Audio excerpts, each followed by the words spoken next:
My name is TABU. I'm a Femme writer, and these are my tales.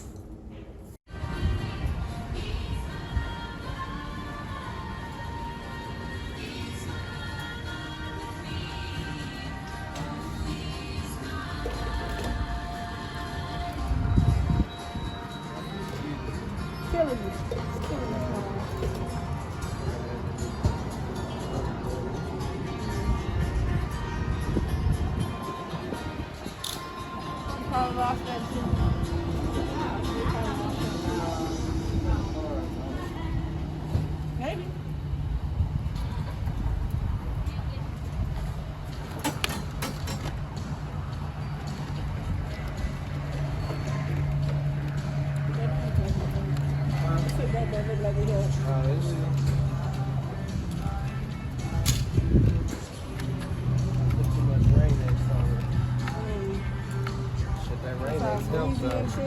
I know, that Rain-X fucking helped though. Keep the fucking water off my shit.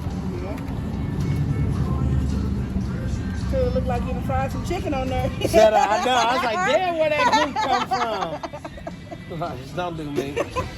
Shit, I gotta be able to see a little bit on 20. I'm really interested in sharing the story that I have and the path that I've come to love motorcycles and motorcycling, the culture, what I understood it to be before, and what I actually am able to live now. Tell us a little bit about your history with motorcycles. I first fell in love with motorcycles when I was about 5 years old. It's wild, I look back now and realize that my parents were going through a separation. And you know, as a child, you don't really understand those things because you go with the flow, you do with what you're told. And we were going to our grandparents' house for the week because it's summertime and my parents are working. And we pulled up to a clubhouse after church on Sunday. And just the sheer, it wasn't a party, it wasn't a lot of people, but the sheer brotherhood that I saw.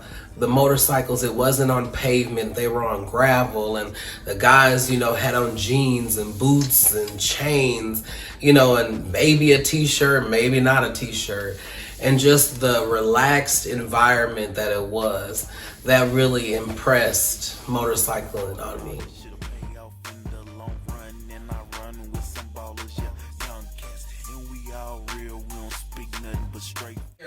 Because, you know, there's so much, and I said men don't deal with certain things, but there's things that we're going to be at home while they out on the road with their boys or their club or whatever, because we have to take care of the home or the children. So it just makes it more meaningful. Like when I'm out here, it's nothing but me and God and everything that I can figure out, everything I can smell, everything that I can see, and half the time can't see. I tell everybody that like sensory imaging on the highway on a motorcycle is way different than a car. You pass by a steakhouse and you smell it. It's like, what's up, barbecue? What exit is this? What or even sometimes you going through Kansas, you going to smell some cows. It's very unpleasant. Let me ask you this: when you pass roadkill, do you hold your breath? Yeah. How has writing influenced your personal life? Or how has it affected your personal life? A bitch came out. It's so funny. I've had girlfriends along the way, or little, you know, secret situations, and would hide it from my boyfriends and my family. And then I just didn't give a fuck anymore. I like boys, I like girls, what you want? But I remember telling my parents, and when they found out I became a property, somebody called them at 4 o'clock in the morning after we left bike night when all the little switcheroo and whatever happened.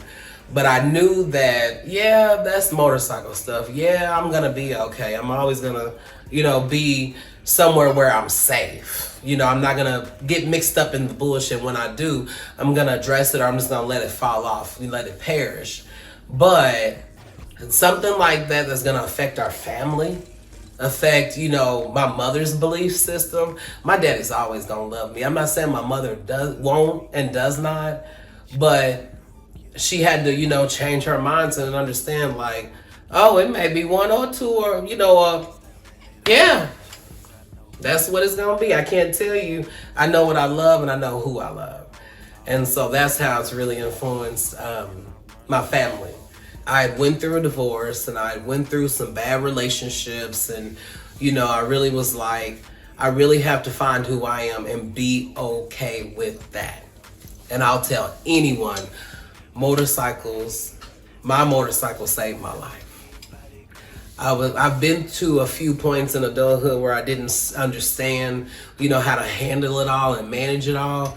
But it wasn't until I really delved into who I was and tried to figure out what I liked and what I didn't like. And there's things that, that's always going to change and grow, and you adapt to the things around you. But I know what I like and I know what I don't like. And I learned that and took that time after I started riding a motorcycle.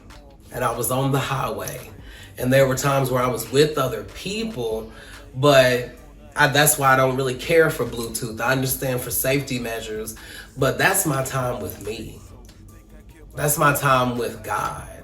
That's the time where there's no interference and I can be opened up and, just intimately be with myself and be okay with how I live and what I choose to do. And it's okay if you're doing your thing, but this is Taboo. This is Candice.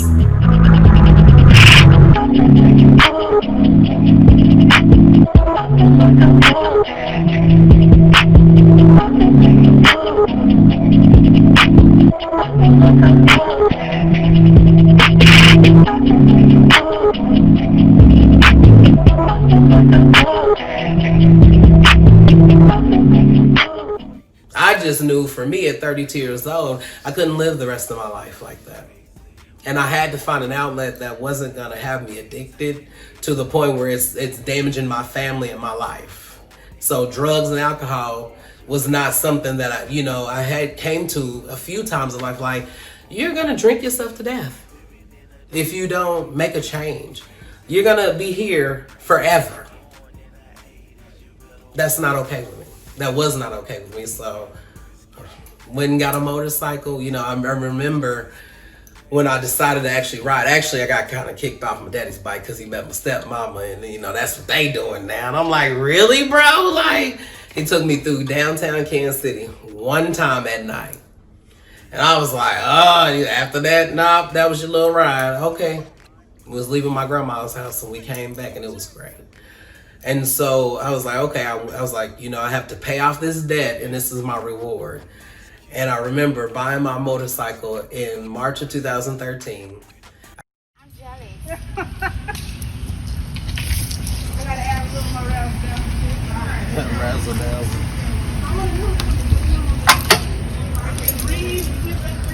What's up, Wayne? Real fast, that earpiece? Oh, I don't even know what I did with my gloves earlier. Really? It don't take no time. That thing, it cut off on me and it lasts for a long time.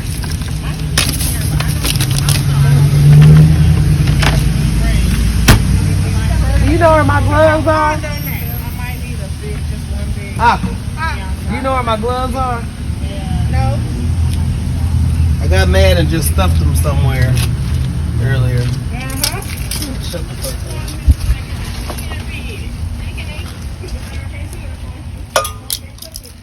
Texas All Female Ride was started for women, anyone who is social club, motorcycle club, or a property of, and you're independence, excuse me.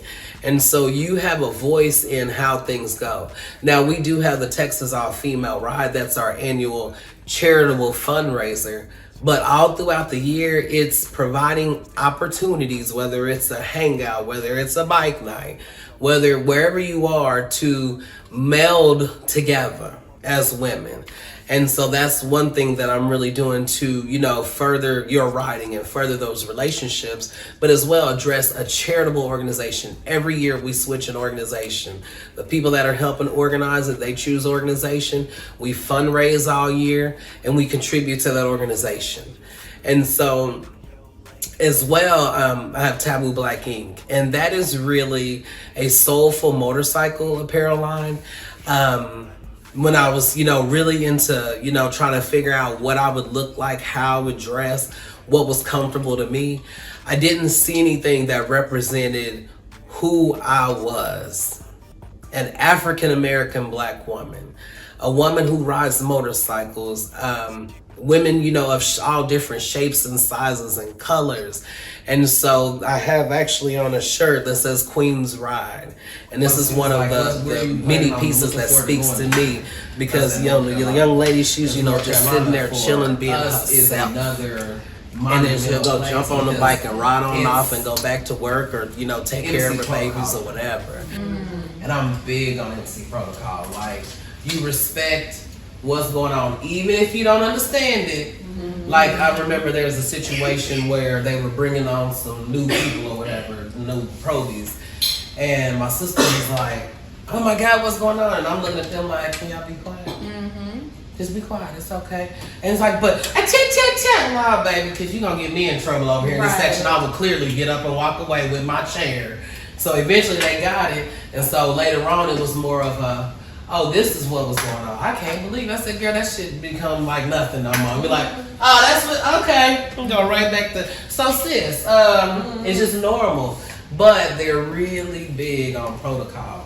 And so, I mean, MC education and how clubs are supposed to work and all And that's that. the most important piece of education, because a lot of times there's places that scream, "Oh, protocol, protocol, protocol." Well, you gotta understand, you can't expect everyone to know. Yeah. And so, yes, everybody has an obligation to go get the knowledge, but a lot of times the people that have the knowledge not approachable. So Yes. I love it when they're about educating before Checking. exactly. That's my whole thing. Yeah. Like, even when our situation popped off with Sucker Free MC, somebody shared a picture, and we had an enforcer back in our social code days. Somebody shared the picture of Sucker Free, and Sucker Free ripped our ass to shreds. Yeah.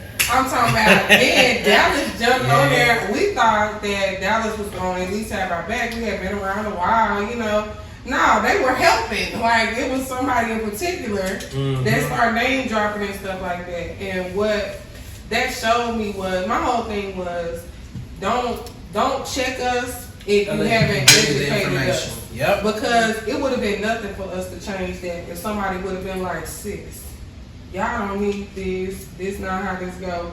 But I put that on fault too with our brother club, who never educated us like they were supposed to, you know. And then, like, even people in the area, nobody ever said nothing about it. So that was just something, you They know, talked each about it on area- social media, but not to you all. Exactly.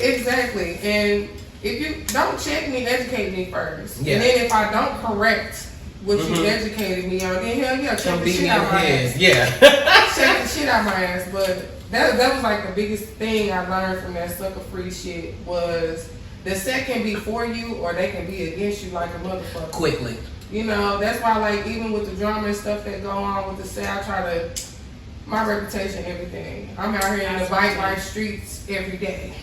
So I'm not with that drama shit. I don't need that. I'm trying to encourage women to ride. I ain't trying to be catty and all that. None And I hate it when whatsoever. women are in competition with each other. We don't have to be. Everybody has a place at the Come table. on now. Everybody. Absolutely. Come on Everybody now. has a contribution to the overall scheme of things. Right. You may not understand someone else's methods, but again, just let it be. Like for me, I'm not gonna say reputation is not a big deal. I'm gonna be me every time. day.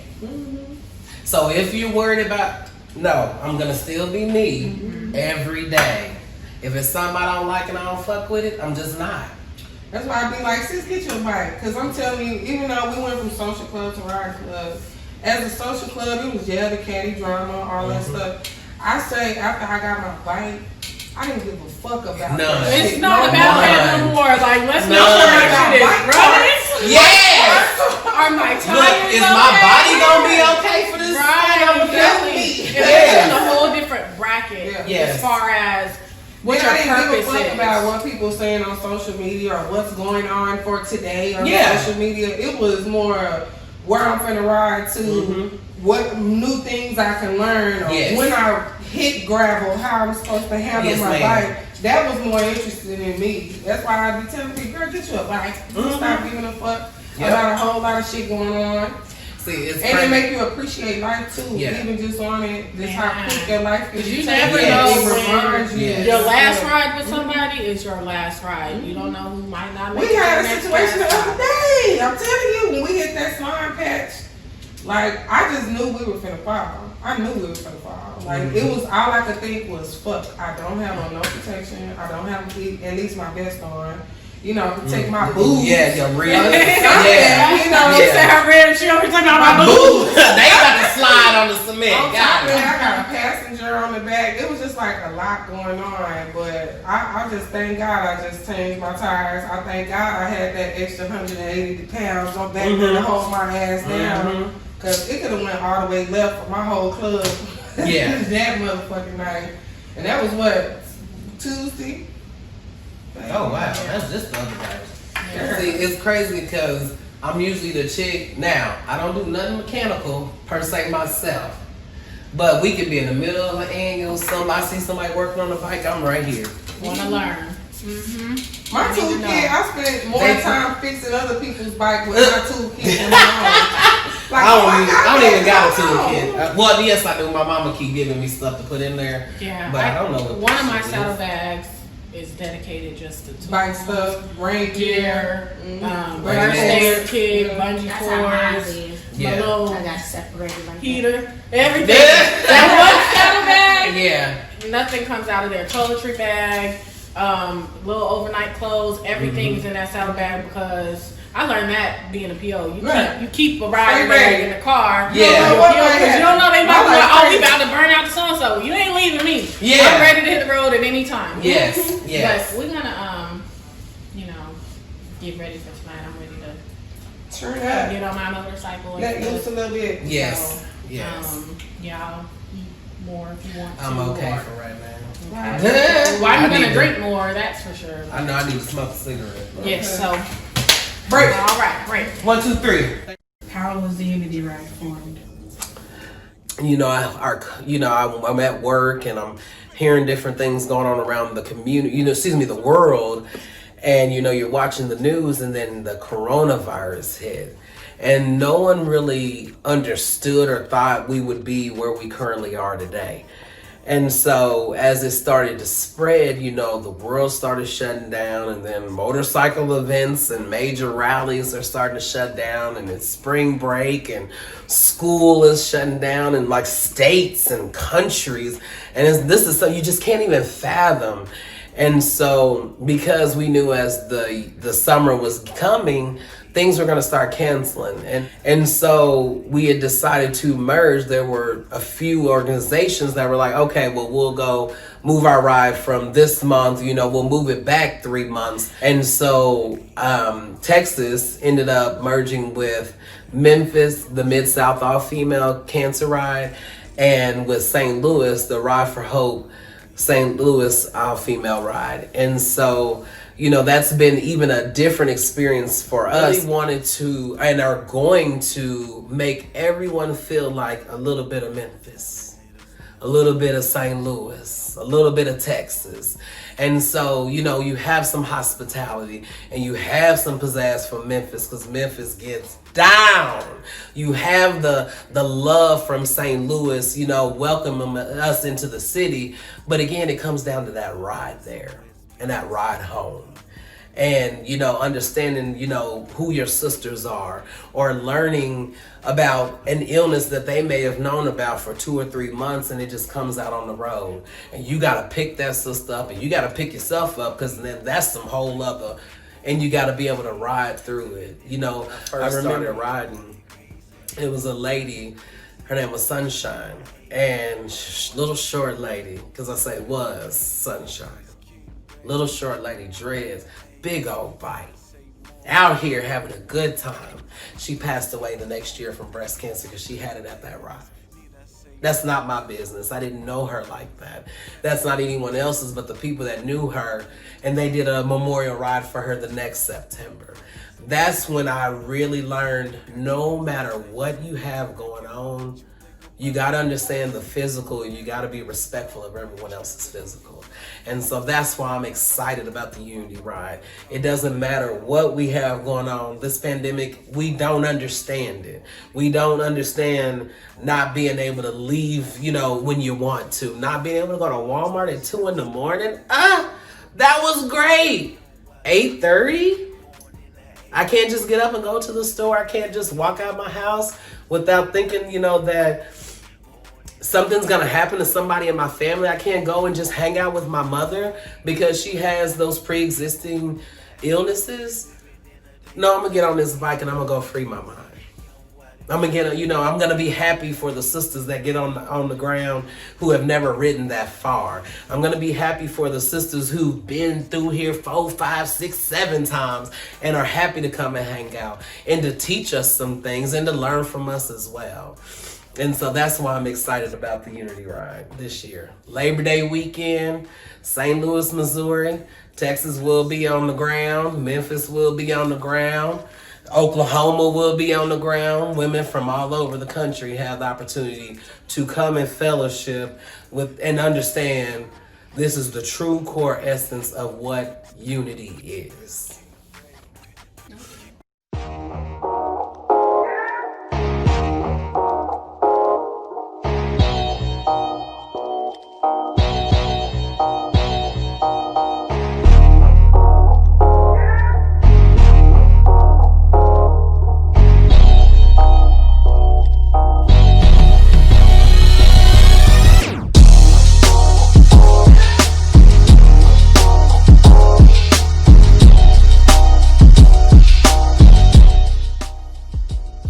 Well, thank you everyone for tuning in to this episode of The Real Femme Tales of Bike Life. Be sure to subscribe to the YouTube channel as well. Follow me on Facebook and Instagram. Like I said, the links are in the bottom. Have a good one and keep those twos up.